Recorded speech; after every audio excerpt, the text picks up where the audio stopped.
Hey guys, welcome to Drew Tutorial. If you are new here, special welcome. In this video, I will show you how to download GTA 5 on PC and laptop.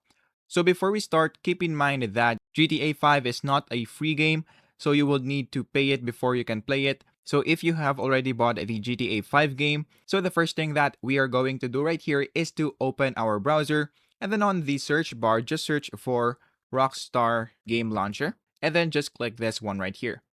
After that, I just go into the Rockstar website, which is right here. And then after that, click on Get Launcher. And then click Download for Windows. After doing, just wait for this to finish. Now, once you installed it, what we're going to do is to click on Open File. After that, in this part, what we're going to do is to click on English. So just choose the language that you want to use and then click on Continue. After that, click on Continue once again, and then click I accept terms of service, and then click Continue. After that, you can change the file location of Rockstar Games Launcher, and you can also add it to desktop, but I will just leave it as it is, and then click Continue. After that, let's wait for this to finish.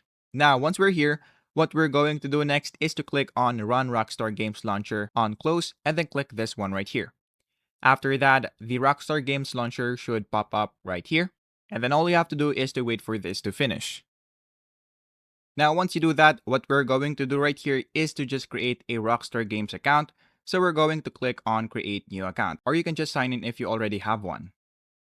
Now, after that, what we're going to do right here, if you have another game from Rockstar, all you have to do is to click on OK. But if you don't have, just click on Cancel. So after that, what we're going to do right here is to go here on the GTA 5, which is in this one. Now, what we're going to do is to click on Buy Now. After going here, you should now be able to buy the game. So just go here and then buy it for this amount of price. Once you buy it, all you have to do is to go back into this part, and then this button should now be replaced by Install. So all you have to do is to click on Install, and then all you have to do is to wait for it to be finished, and then that should be it.